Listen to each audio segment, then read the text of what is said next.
जैन विश्व भारती लाडनू तुलसी अध्यात्म निगम द्वारा आयोजित 10वीं प्रेक्षा ध्यान शिविर का आयोजन किया गया।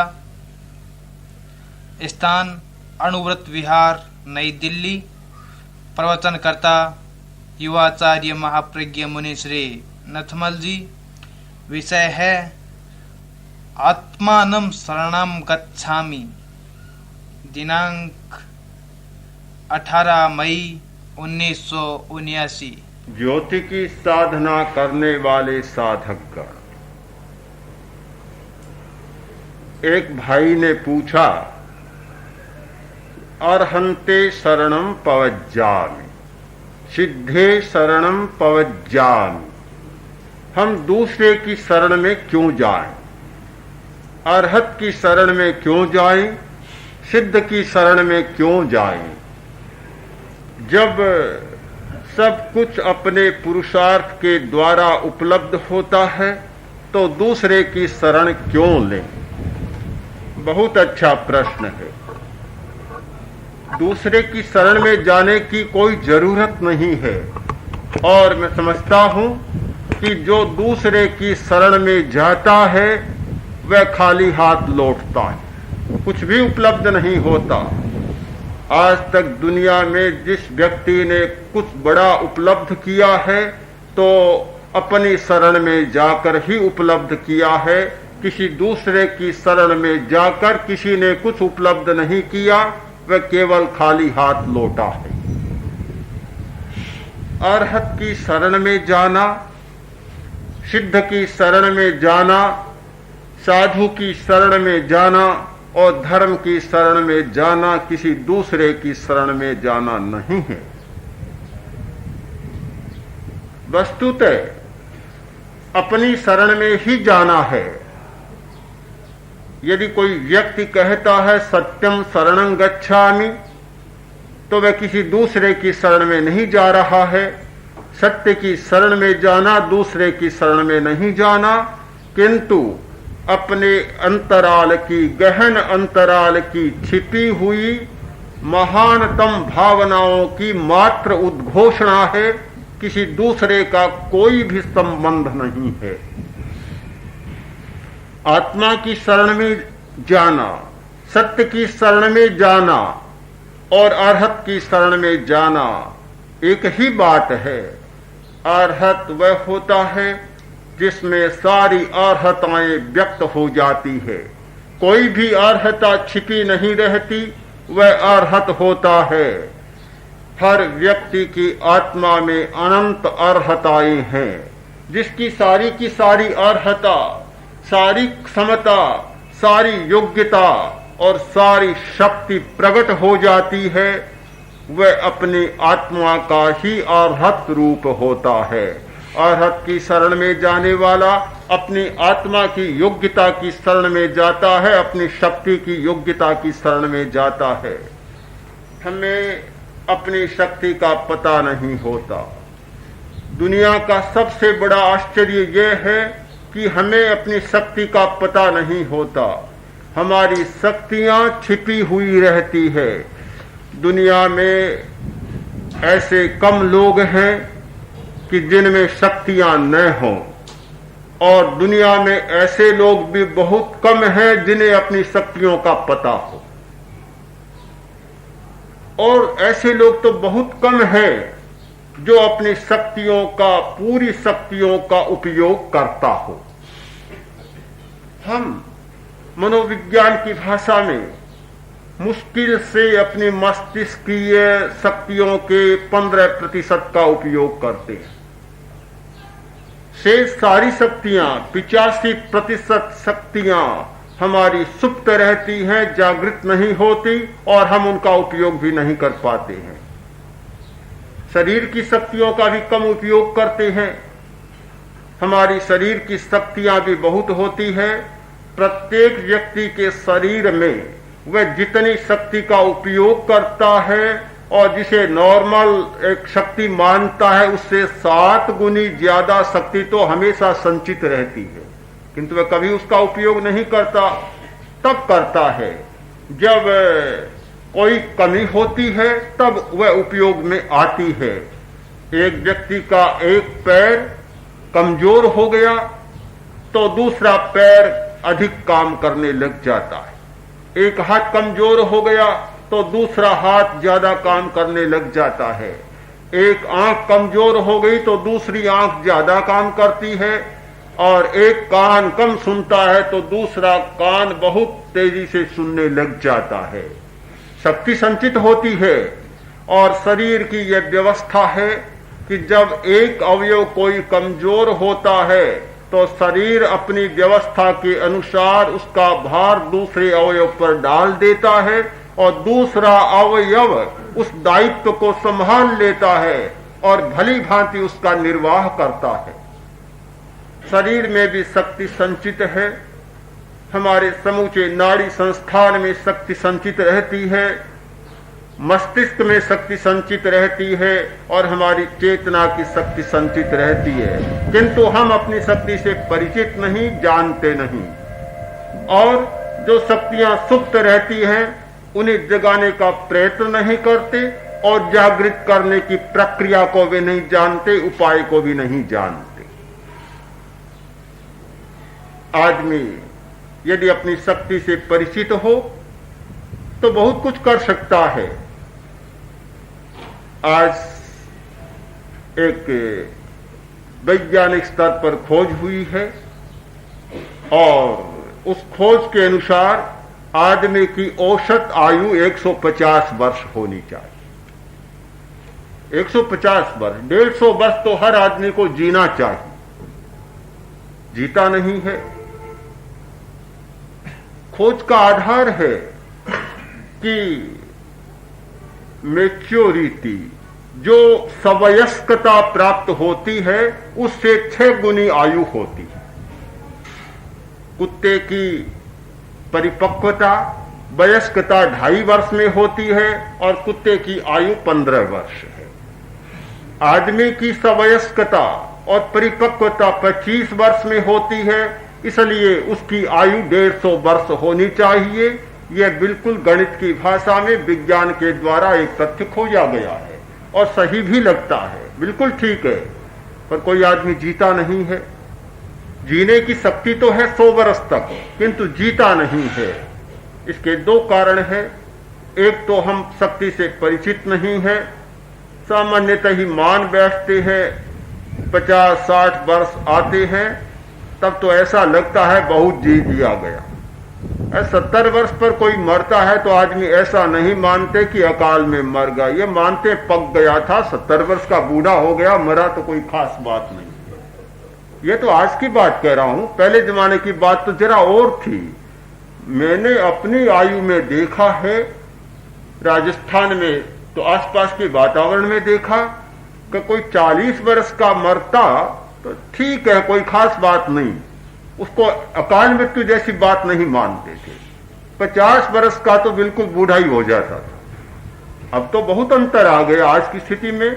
आज सोचने का दूसरा तरीका हो गया, किंतु उस समय 30-35 वर्ष का आदमी तो बूढ़ा जैसा लगने लग जाता था, और 40 वर्ष पार करने के बाद कोई मर भी जाता तो इतनी चिंता की बात नहीं कि भी बहुत छोटी आयु में कोई मर गया।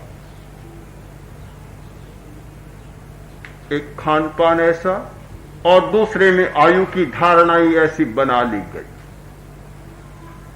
आयु कम होती है, अल्प होती है, उसके 2 बड़े कारण हैं।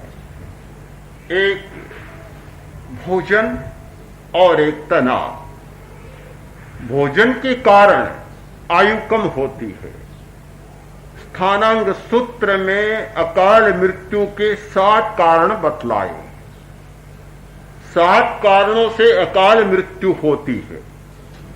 उनमें एक कारण है अति भोजन और एक कारण है अभोजन।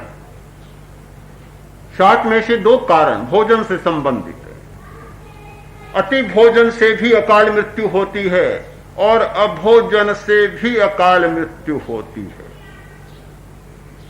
कुछ लोग बहुत ज्यादा खाते हैं, बहुत ज्यादा खाते हैं, इतना खाते हैं और वे यही मानते हैं कि जो ज्यादा खाता है वह ज्यादा शक्तिशाली होता है, ज्यादा काम करता है। न जाने कैसी भ्रांत धारणा बना ली गई और कहावतें भी चल पड़ी कि चरे सो करे। जो ज्यादा चरता है ज्यादा करता है, पता नहीं कितना चरेगा और कितना करेगा।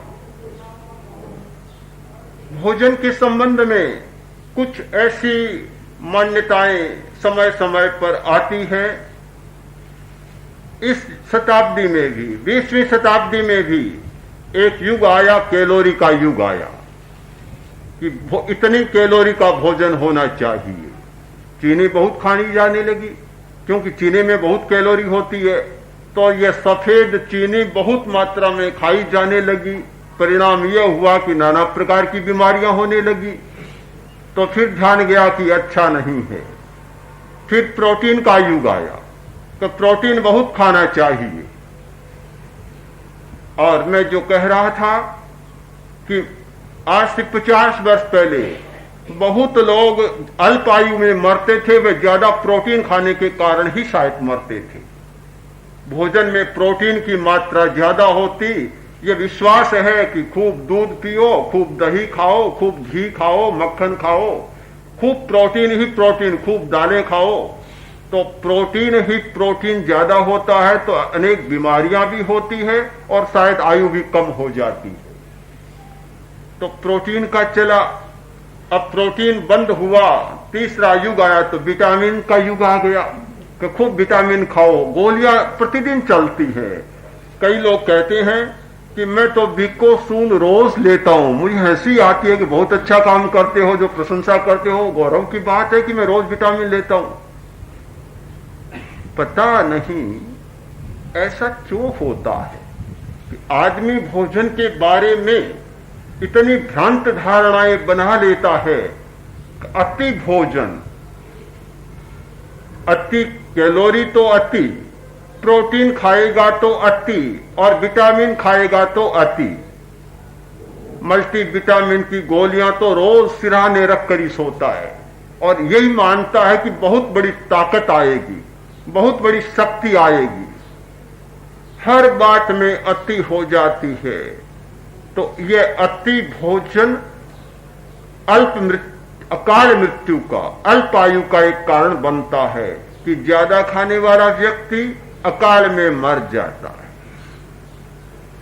तो दूसरा कारण है अभोजन।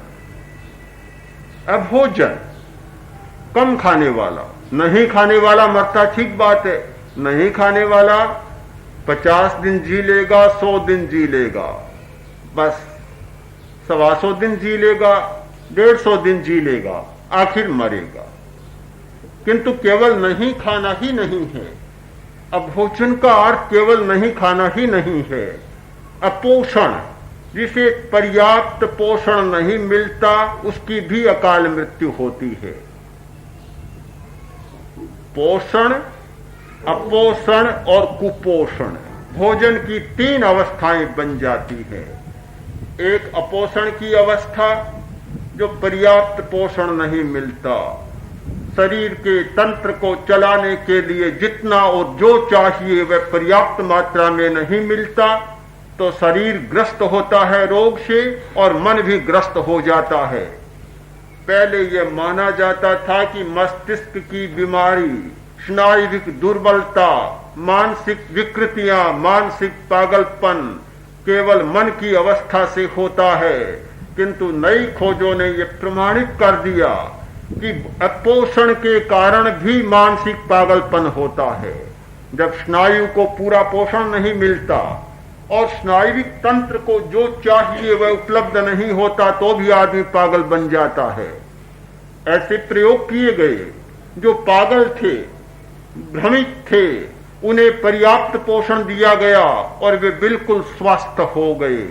इसलिए आज किसी भी बीमारी की चिकित्सा केवल मन के आधार पर या केवल शरीर के आधार पर नहीं की जाती, किंतु मनोकायिक चिकित्सा की जाती है। साइकोसोमेटिक डिजीज, बीमारियां भी मनोकायिक और चिकित्सा भी मनोकायिक साथ साथ होती है। तो अपोषण के कारण भी नाना प्रकार की बीमारियां पैदा होती हैं और मनुष्य की आयु कम होती है। कुपोषण के कारण भी ऐसा ही होता है। पोषण अच्छा नहीं है, विरुद्ध भोजन खाता है, बीमार होता है, जल्दी मरता है। मुझे तो आश्चर्य हुआ कि कल ही जैसे मैंने चर्चा की, ये WHO की जो रिपोर्ट देखी, तो उसमें इस विषय को भी लिया गया है कि अहित भोजन नहीं करना चाहिए। आयुर्वेद की तो बहुत पुरानी मान्यता है, बहुत पुरानी मान्यता, किंतु आज के इस एलोपैथी के युग में ये बातें छूटती जा रही थी, किंतु अब फिर ध्यान जा रहा है कि अहितकर भोजन नहीं, विरुद्ध भोजन नहीं होना चाहिए। जैसे उसमें बताया गया कि खरबूजा और शहद साथ में नहीं खाना चाहिए, जहर हो जाता है या पाचन ठीक नहीं होता। आम और चीनी साथ में नहीं खानी चाहिए, यहां तो अमरस यही बनता है, चीनी डाले बिना तो अमरस ही नहीं बनता। पात कैसे बने, चीनी डाले बिना पात नहीं बनता, पात नहीं बने तब अच्छा कैसे लगे। हमारे प्राकृतिक चिकित्सक तो ठीक इसको पारा कहते हैं। आम में चीनी डाल लो, किसी अच्छे प्राकृतिक चिकित्सक से पूछो, वह कहेगा कि पारा है, पारा मत खाओ, पारा इतना भारी हो जाता है कि मुश्किल से पचता है। खरबूजा खाया और दूध पी लिया, ये विरुद्ध भोजन होता है। और कई बार तो अगर ज्यादा गर्मी होती है, ऐसा मौसम होता है, तो हेजा करने का बहुत सीधा उपाय है, खरबूजा खाओ और दूध पी लो।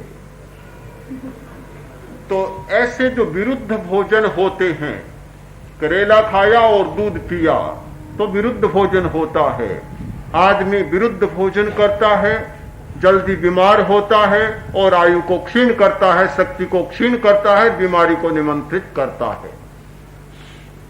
तो कुपोषण के द्वारा भी मनुष्य बीमार होता है और आयु अल्प होती है। हम ये न माने कि जितना श्वास है उतना ही भोगना है। मुझे लगता है कि यह भ्रांत धारणा कैसे आ गई। बहुत सारे लोग अपने अज्ञान के कारण, भ्रांतियों के कारण, अपने मानसिक आवेशों और आवेगों के कारण, भोजन के अज्ञान के कारण और जीवन की चर्या को नहीं जानने के कारण आयु को बहुत कम कर देते हैं और अकाल मृत्यु के ग्रास हो जाते हैं। तो हम शरण में जाए, किसकी शरण में जाए? ज्ञान की शरण में जाए, सत्य की शरण में जाए।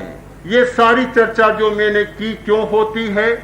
अकाल मृत्यु क्यों होती है? बीमारियां क्यों होती है? आदमी पागल क्यों बनता है? आदमी दुखी क्यों बनता है? कि सत्य की शरण में नहीं जाता, इसीलिए यह सब कुछ होता है।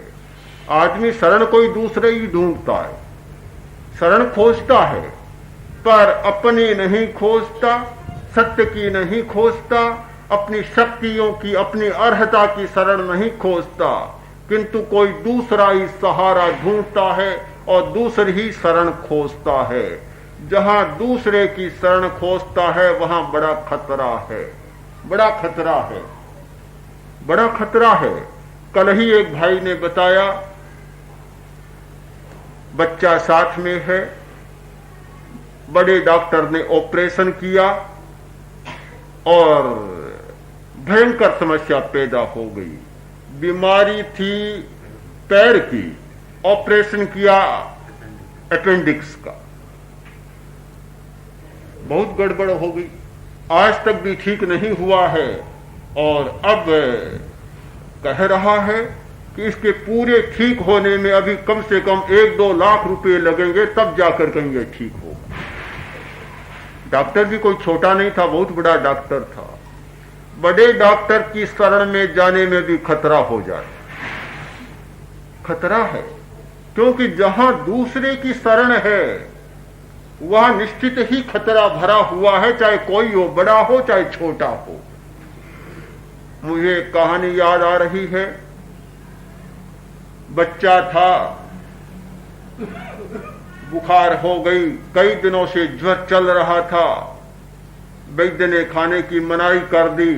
सूखी रोटी, दाल और दूध खाने को मिलता था। आखिर छोटा बच्चा था, दूसरे बच्चे सब मिठाइयां भी खाते हैं और कुछ भी खाते हैं, उसे कुछ नहीं मिलता। एक दिन बहुत रोने लग गया कि मिठाई खाऊंगा। पिता के पास गया। पिता ने कहा नहीं, ज्वर है, मिठाई नहीं दूंगा। बहन के पास गया, बहन ने भी इनकार कर दिया। सबने इनकार कर दिया। आखिर मां की शरण में गया कि मां की ममता को भी देखूं कि मां तो जरूर देगी। मां के पास जाकर गिड़गिड़ाया, रोया और कहा मां मिठाई चाहिए, मिठाई खाऊंगा।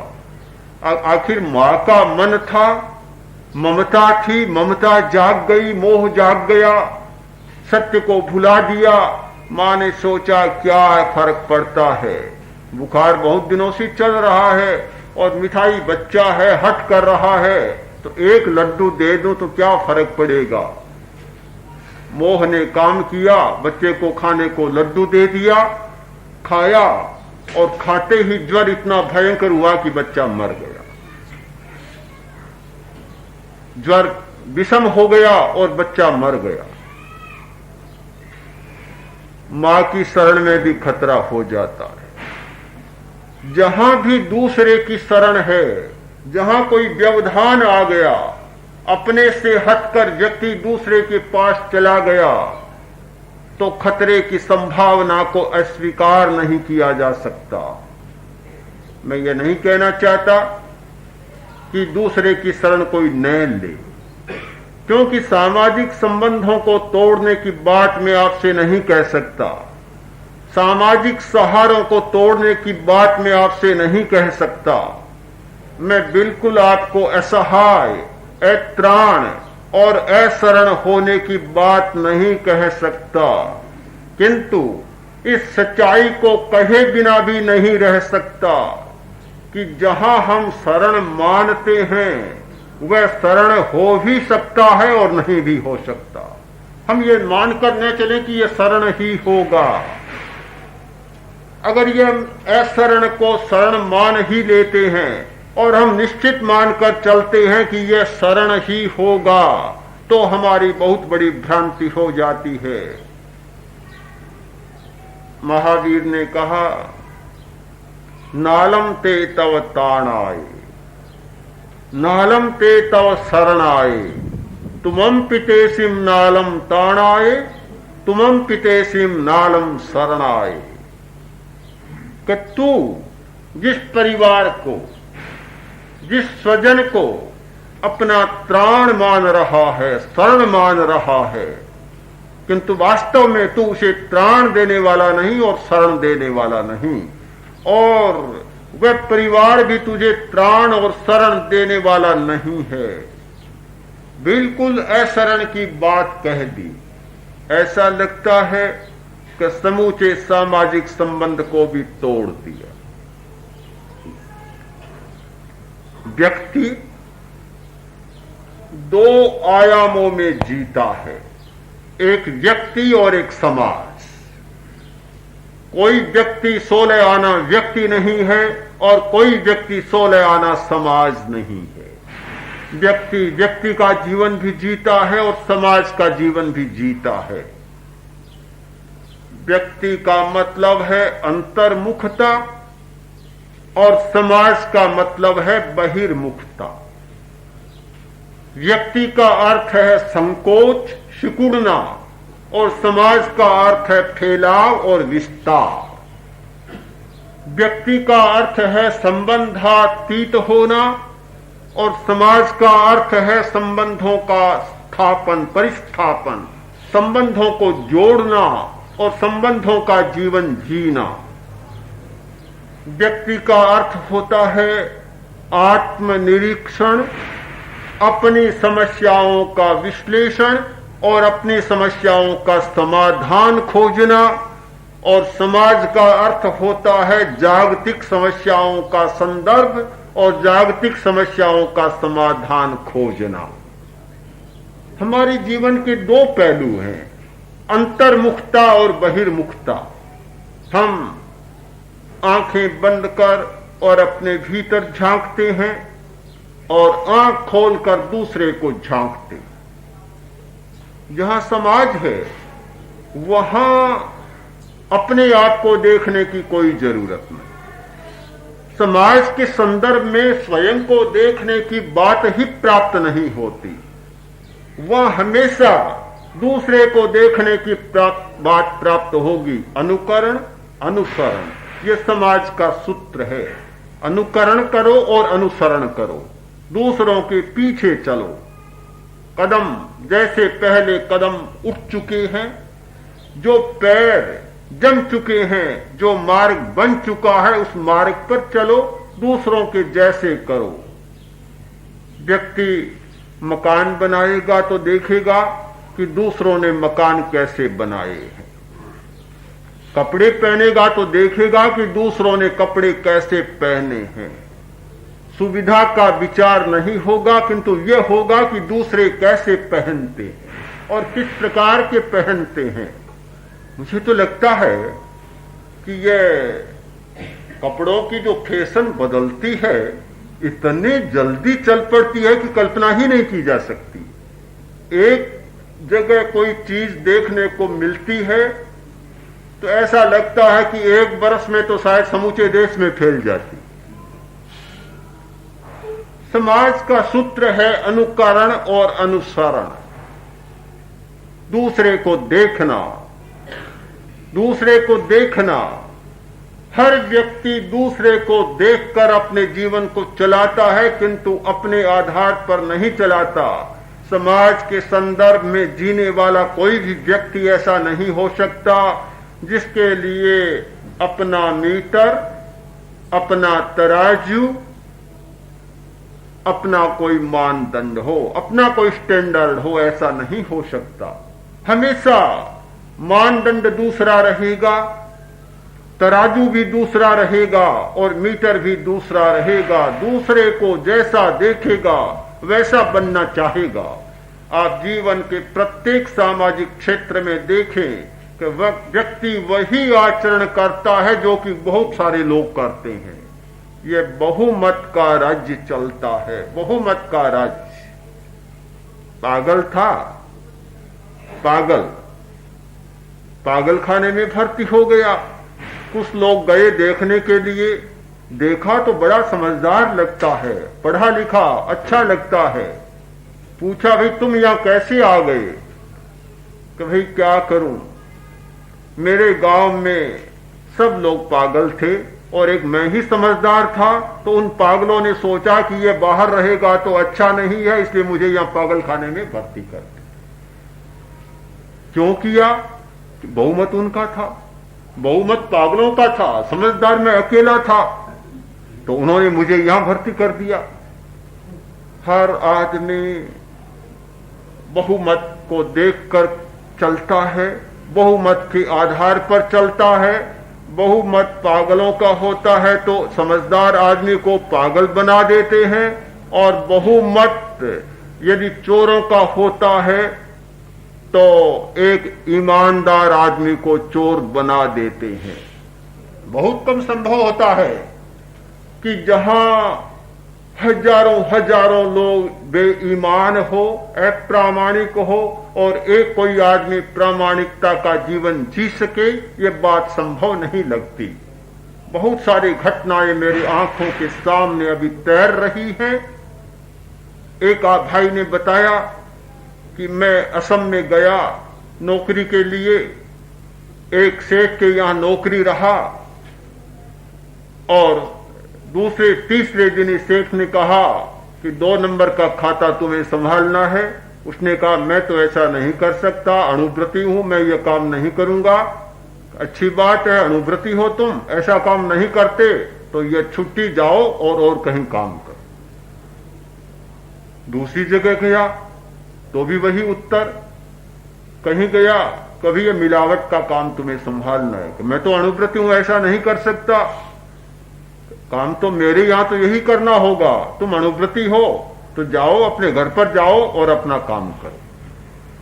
मुझे लगता है कि जिस समाज में बहुत लोग अप्रामाणिक हों और वहां कुछ लोग प्रामाणिकता का जीवन जी सके, बहुत बड़ी कठिनाई होती है। तो ये समूचा समाज का काम बहुमत के आधार पर चलता है।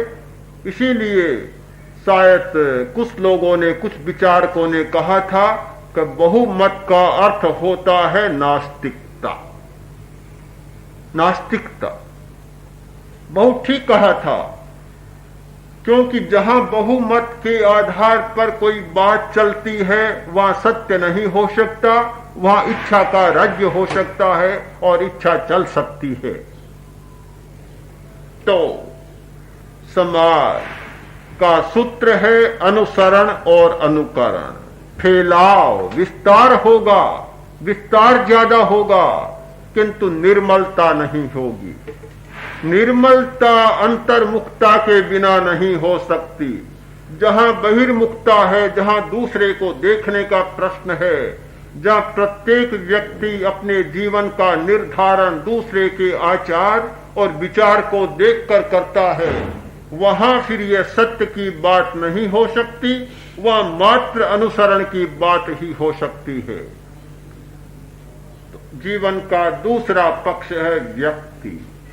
सिकुड़ना, भीतर में जाना, भीतर में जाना, संकोच करना, अनुसरण को समाप्त कर देना, अनुकरण को बंद कर देना, दूसरों को न देखना, केवल अपने आप को देखना, अपना विश्लेषण, अपनी खोज, अपना चिंतन, अपनी समस्या और अपना समाधान। यह ध्यान का सूत्र है व्यक्ति। ध्यान का सूत्र है व्यक्ति और ज्ञान का सूत्र है समाज। ज्ञान और ध्यान में बहुत बड़ा यह अंतर है। ज्ञान समाज के आधार पर चलता है और ध्यान व्यक्ति के आधार पर चलता है। आचार्य ने परिभाषा की थी, ज्ञान जो चंचल है वह ज्ञान, और जो ज्ञान स्थिर हो जाता है वह ज्ञान है ध्यान। ज्ञान और ध्यान दो नहीं है, केवल इतना अंतर है कि चंचल ज्ञान ज्ञान और स्थिर ज्ञान ध्यान। व्यक्ति और समाज भी दो नहीं है। जहां व्यक्ति दूसरों को देखता है वह व्यक्ति समाज, और जहां व्यक्ति अपने आप को देखने लग जाता है वह समाज व्यक्ति। तो जो समाज की शरण में जाता है वह सत्य की शरण में नहीं जा सकता। जो बहिर्मुखता की शरण में जाता है वह सत्य की शरण में नहीं जा सकता। सत्य की शरण में जाने के लिए व्यक्ति को अंतर्मुख होना जरूरी है, संबंधों को तोड़ना जरूरी है, संपर्कों को काटना जरूरी है। असंपर्क, असंबंध, संबंधातीत स्थिति में पहुंचकर और अपने अस्तित्व को देखना जरूरी है। महावीर ने कहा, परिवार तुम्हें त्राण नहीं दे सकता, तुम परिवार को त्राण नहीं दे सकते। यह समाज को तोड़ने की बात नहीं, किंतु ये अपने अस्तित्व के साथ जुड़े हुए विराट सत्य को देखने का सूत्र है। हम बहुत घबराते हैं इस बात से। यदि अध्यात्म की दिशा में जाएंगे, हमारा प्रस्थान अध्यात्म की दिशा में होगा तो समाज टूट जाएगा, व्यवहार समाप्त हो जाएगा, हम अव्यावहारिक बन जाएंगे, अनुपयोगी बन जाएंगे, समाज में कोई उपयोगिता नहीं रहेगी। मुझे लगता है इस काल्पनिक भय के कारण मनुष्य ने बहुत सच्चाइयों की हत्या की है, बहुत बड़े बड़े सत्यों की हत्या की है और बिना मौत सत्यों को मौत के घाट उतारा है। क्या सत्य के कारण समाज टूटता है?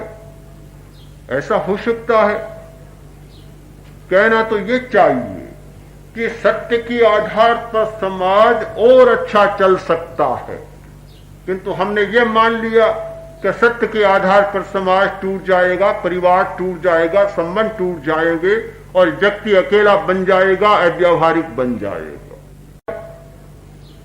कहना तो ये चाहिए कि सत्य के आधार पर समाज और अच्छा चल सकता है, किंतु हमने ये मान लिया कि सत्य के आधार पर समाज टूट जाएगा, परिवार टूट जाएगा, संबंध टूट जाएंगे और व्यक्ति अकेला बन जाएगा, अव्यावहारिक बन जाएगा। बिल्कुल उल्टी बात हमने मान ली। इसका मतलब यह हुआ कि समाज वही चलेगा जो असत्यों को पालता पोसता रहे और असत्यों को आश्रय देता रहे। मुझे लगता है कि समाज का मूल आधार यह नहीं है। समाज बना है सत्य के आधार पर, समाज का विकास हुआ है अहिंसा के आधार पर, समाज का विकास हुआ है अपरिग्रह के आधार पर, समाज का विकास हुआ है अचौर्य के आधार पर और समाज का विकास हुआ है ब्रह्मचर्य के आधार पर। यदि एक मुनि के लिए 5 महाव्रत पालने जरूरी हैं, तो समाज के शिशु को भी कभी कभी, यानी कभी कभी आदिम काल में इन 5 महाव्रतों का ही आश्रय लेना पड़ा था, तब समाज अस्तित्व में आया। जब लोग जंगली थे, आदिवासी थे, जंगल में रहते थे, तब समाज नहीं था और उनका जीवन कोरा मांसाहारी जीवन था। एक प्रकार से हिंस्र पशुओं जैसा जीवन था और इतना भयंकर जीवन था कि आदमी भी आदमी को खा जाता था। जब गांव बसा, पहला गांव बसा, इस आधार पर बसा परस्परोपग्रहो जीवाना। उमा स्वाति ने जो एक महत्वपूर्ण बात बतलाई कि जीवों का लक्षण होता है परस्परोपग्रह, एक दूसरे को आधार देना, सहारा देना, न कि एक दूसरे को काटना और मारना। यह अहिंसा का भाव गांव बनने का आधार बना। लोगों ने समझौता किया कि गांव में रहेंगे, किसी को कोई घात नहीं पहुंचाएगा, चोट नहीं पहुंचाएगा, कोई किसी को नहीं मारेगा। इस समझौते के साथ गांव का विकास हुआ। व्यापार, गांव में व्यापार चला। इस सच्चाई के साथ व्यापार का विकास हुआ कि कोई विश्वासघात नहीं करेगा, कोई किसी को धोखा नहीं देगा, झूठा खर्च नहीं करेगा, अप्रामाणिकता नहीं करेगा। इस सत्य के आधार पर समूचे व्यवसाय का विकास हुआ और इतना बड़ा व्यवसाय चलता था, न कोई लेखन की जरूरत, न कोई किसी प्रामाणिकता की जरूरत, न किसी साक्षी की जरूरत। लाखों करोड़ों का व्यवसाय केवल जवान के आधार पर होता था और ऐसा माना जाता था कि मुंह से एक बात जो कह दी गई, एक बात जो कह दी गई और उसमें अंतर आ गया तो सारा जीवन ही नष्ट हो गया। गुजरात में एक सेठ हुए हैं भैंसा शाह, बहुत बड़े सेठ हुए हैं भैंसा शाह। इतने बड़े सेठ और इतने प्रामाणिक। कभी एक बार जरूरत हो गई, कहीं व्यापार को गए थे, जरूरत पड़ गई कि 1 लाख रुपए चाहिए। आज तो 1 लाख रुपया बहुत छोटा होता है, बहुत छोटा, किंतु मैं 5-7 शताब्दी पहले की बात कर रहा हूं। वहां उस जमाने में 1 लाख कितना बड़ा होता था। आज तो शायद 10 करोड़ भी उतना बड़ा नहीं होता। 1 लाख रुपया भला कौन दे? अपरिचित स्थान कौन दे? और अभी जरूरत कैसे मिले? भैंसा शाह स्वयं गए बाजार में, एक बड़े व्यापारी के पास गए और बोले कि भाई ₹1,00,000 चाहिए। कभी कैसे मिल सकता है? भैंसा शाह ने तत्काल अपनी मूंछ का एक बाल तोड़ा और तोड़ कर दिया कि यह भैंसा शाह की मूंछ का बाल है, तुम रखो और ₹1,00,000 दो। अरे इतना बड़ा आदमी और अपनी मूंछ का बाल देता है। उसने डिब्बी में रख लिया, तत्काल ₹1,00,000 दे दिया। आज तो सारी मूंछ भी उपाड़ कर दे दे।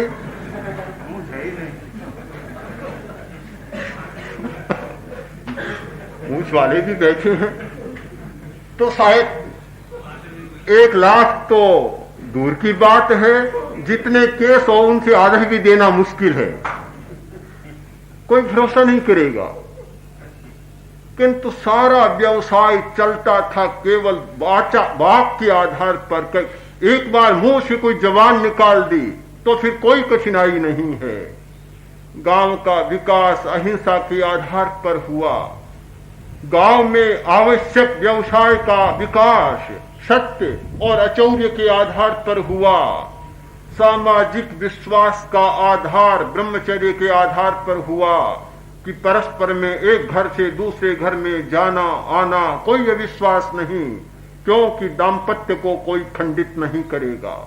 इस विश्वास के आधार पर हुआ और अपरिग्रह के आधार पर बहुत सारी सामाजिक व्यवस्थाओं का विकास हुआ। समूचा समाज का विकास इन सत्यों के आधार पर हुआ है। किंतु आज न जाने कैसी भ्रांति पाल ली कि जहां सत्य की चर्चा होती है, जहां अध्यात्म की चर्चा होती है, तो आदमी मान लेता है कि यह तो समाज को तोड़ने की और व्यवहार को तोड़ने की बात है।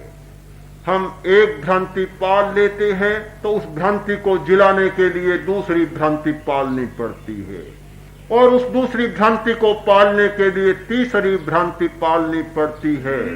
तर्क शास्त्र का एक दोष है अनवस्था। अनवस्था अनवस्था कहीं भी अवस्था नहीं होती, एक के बाद दूसरी भ्रांतियां पालनी पड़ती है, और इतनी भ्रांतियां पाल लेते हैं कि हमारा समूचा जीवन ही जैसे भ्रांतियों का जीवन बन जाता है। इन्फिनिटी, कहीं भी अंत नहीं होता, अनंत हो जाता है, कहीं भी उसका अंत दिखाई नहीं देता, छोर दिखाई नहीं देता। क्या सच्चाई की शरण में जाना समाज को तोड़ना है? मुझे नहीं लगता, बिल्कुल नहीं लगता। हमने असत्य को इतना स्थान दे दिया, इसीलिए जहां भी सत्य की बात आती है तो सीधी यही बात आती है कि यह तो समाज की व्यवस्था को भंग करने वाली बात है। हम एक बार भ्रांति को तोड़ें, अनुप्रेक्षा करें। अनुप्रेक्षा यानी असरण अनुप्रेक्षा। पहली अनुप्रेक्षा अनित्य अनुप्रेक्षा, और दूसरी अनुप्रेक्षा है असरण अनुप्रेक्षा। जिस व्यक्ति ने असरण का अनुचिंतन किया है, जिस व्यक्ति ने असरण का अनुध्यान किया है, जिस व्यक्ति ने अनुसरण का अनुगमन किया है, वह इस सच्चाई को समझ सकता है कि जिसे मैं शरण मान रहा हूं वह शरण देने वाला नहीं है, और जो शरण देने वाला है उसे मैं शरणदाता नहीं मान रहा हूं। अरहत सचमुच शरण है। अपनी आत्मा की अर्हताओं को जागृत करने वाला ही सचमुच शरण पा सकता है, त्राण पा सकता है, और इस दुनिया में, इस अशरण की दुनिया में सचमुच वह शरण में जा सकता है। सिद्धे शरणम पवज्जामि, सिद्ध की शरण में जाने वाला ही सचमुच शरण पाने का अधिकारी बन सकता है। सिद्ध की शरण में जाने का मतलब है अपने अस्तित्व की सारी शक्तियों को उजागर करना, उभार देना, प्रकट कर देना और सिद्धि के स्तर तक पहुंच जाना। साधु की शरण में जाता हूं, अपनी साधना की शरण में जाता हूं। साधु कोई दूसरा नहीं होता, दूसरा नहीं होता, दूसरा कभी नहीं होता।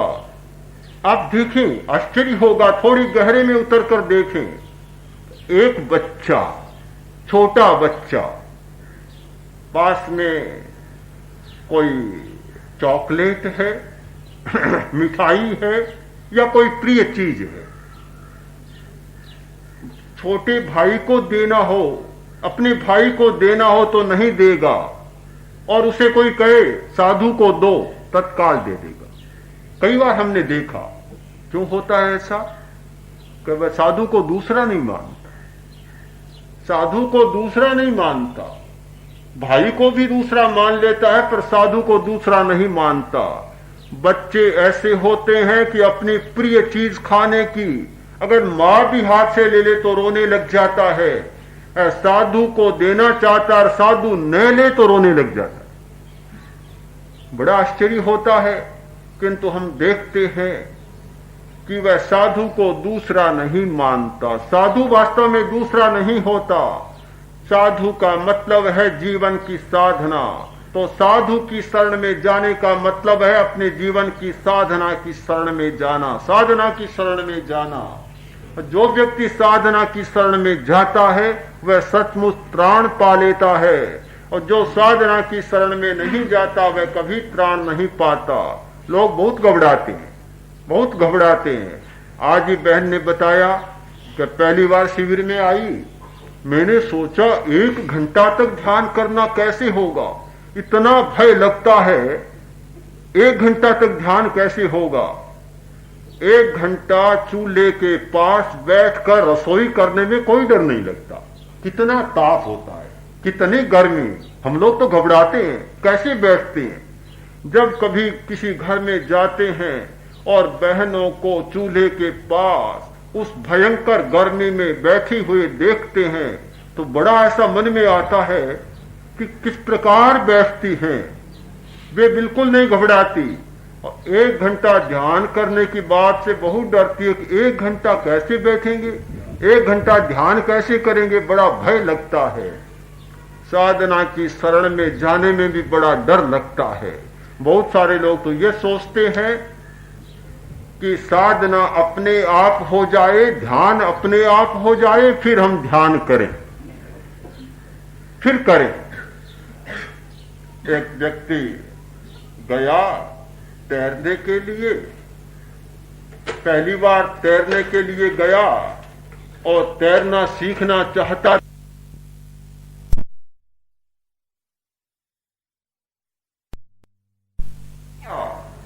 तैरने लगा, इतने में पैर फिसल गया, थोड़ा आगे चला गया।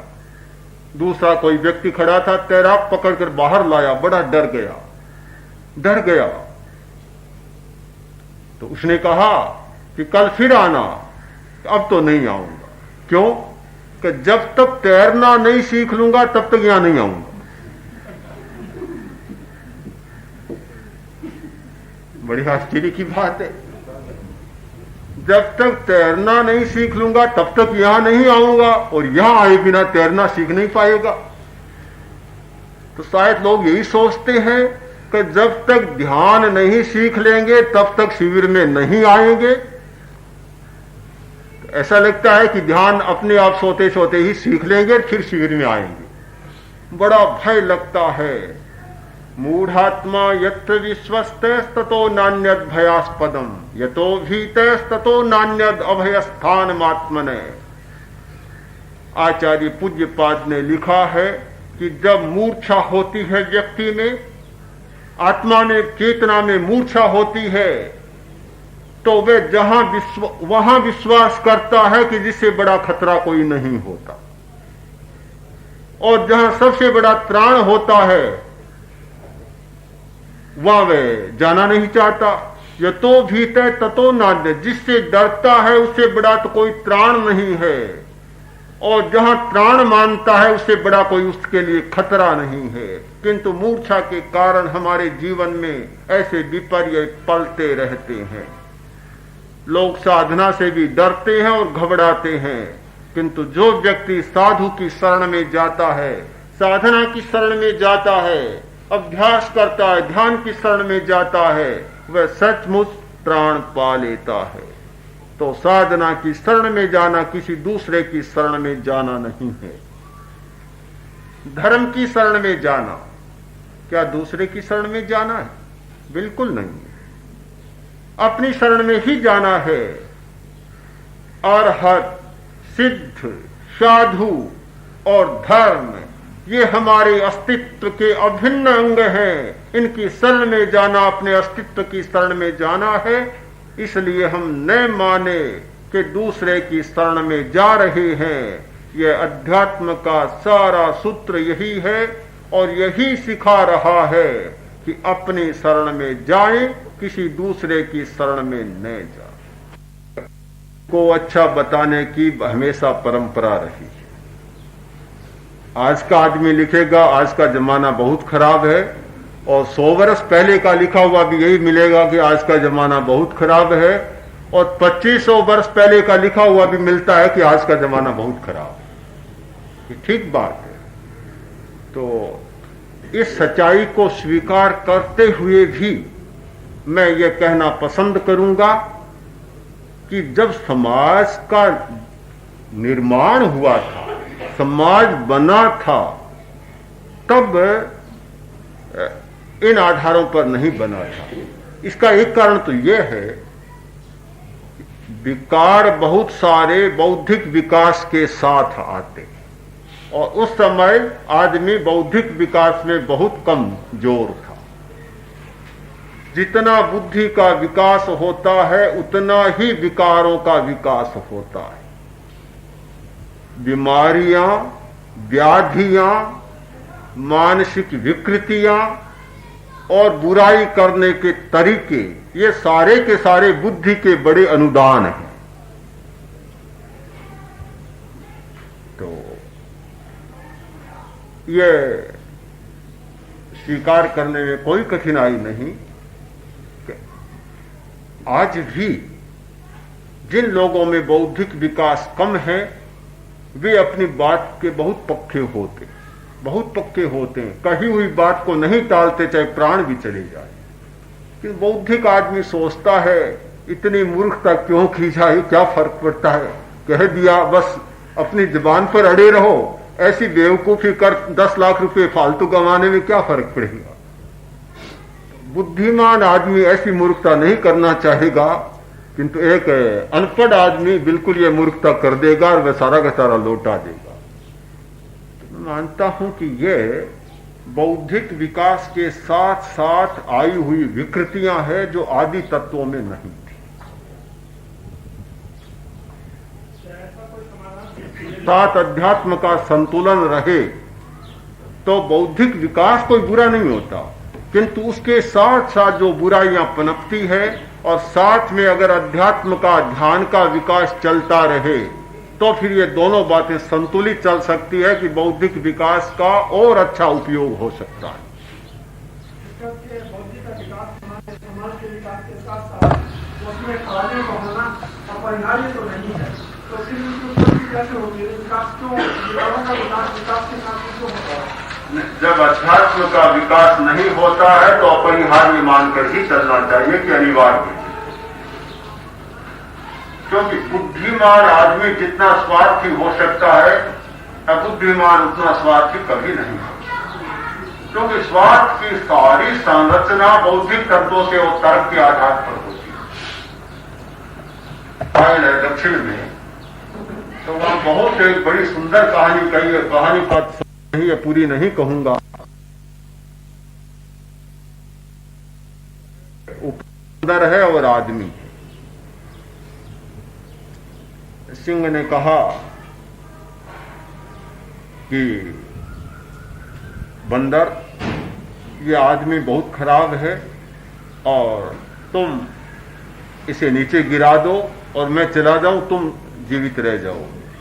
उसने कहा मैं ऐसा नहीं कर, विश्वासघात, हमने समझौता कर लिया कि दोनों एक शाखा पर यहां रहेंगे, ऐसा नहीं कर सकता। बहुत समझाया कि नहीं कर सकता।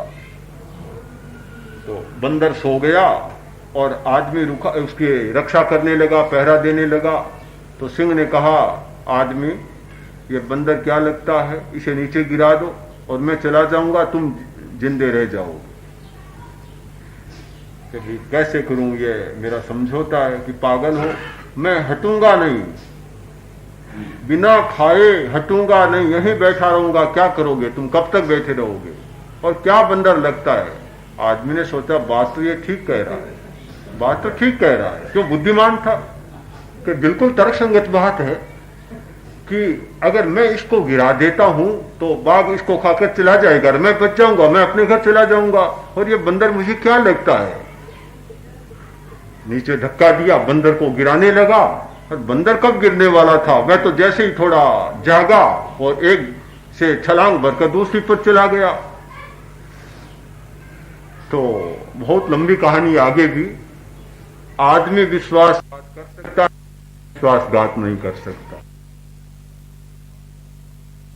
बुद्धि के साथ बहुत बड़े खतरे हैं, इसीलिए कि बुद्धि के खतरों से बचने के लिए ही तो अध्यात्म की जरूरत है।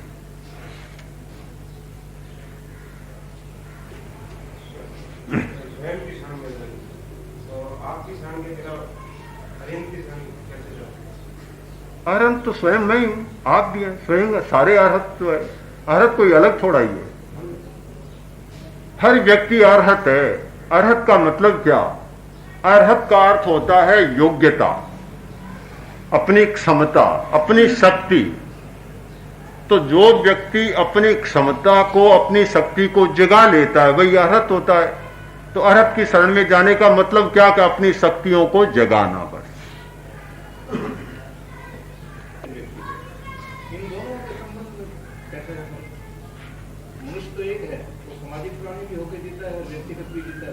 हाँ, बस आयाम दो हैं, दिशा दो हैं, कि जब जब अपने भीतर जाता है तो व्यक्ति का जीवन जीता है, और जब जब बाहर आता है तो समाज का जीवन जीता है।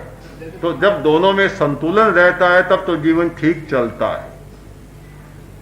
भीतर ही भीतर रहे तो जीवन की यात्रा नहीं चल सकती, और कोरा बाहर ही बाहर रहे तो वह भ्रांतियों का पुलिंदा बन जाता है, असत्यों का पुलिंदा बन जाता है। इसलिए संतुलन होना चाहिए कि भीतर भी जिए बाहर भी जिए। हमारी कठिनाई क्या है कि बाहर तो 24 घंटा जीते हैं और भीतर जीने की 1 घंटा की बात आती है कि भाई ये तो समय नहीं है। सबसे निकम्मा कोई काम है दुनिया में तो ये भीतर में जीना ही है। और सब काम के लिए आपको समय मिल सकता है, लड़ाई के लिए समय मिल सकता है, केस लड़ने के लिए आपको कितना निकम्मा काम है, कोर्ट में केस लड़ना उसके लिए समय मिल सकता है, खेलने के लिए समय मिल सकता है, गप्पों के लिए समय मिल सकता है। दुनिया में कोई भी काम ऐसा नहीं कि जिसके लिए आपके पास समय न हो। केवल एक ही काम दुनिया में ऐसा है कि भीतर में जीना, और उसके लिए किसी के पास समय नहीं है। और कोई समय भी निकालता है तो कभी कभी तो मुझे ऐसा लगता है, किसी से कहा जाए कि भीतर जियो, बात भी मानता है तो ऐसा एहसास करता, ऐसा भार एहसान करता है कि मानो कहने वाले को निहाल कर दिया है, उसका कल्याण कर दिया।